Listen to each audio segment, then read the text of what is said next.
Hi guys, today I will be showing you how to get the best quality for your edit on After Effects. So, first open your project edit, and by the way, make sure it is pre-composed, and now you have to render it.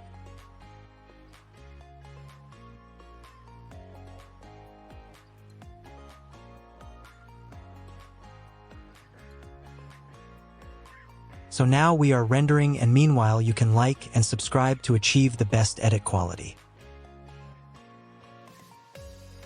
And now when our edit is rendered, we have to open Topaz program to enhance our edit. Put your Topaz settings in, and now press Start Processing.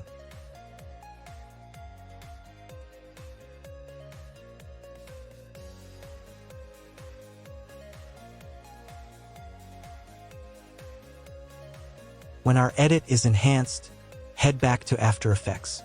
Now put your CC onto your edit. And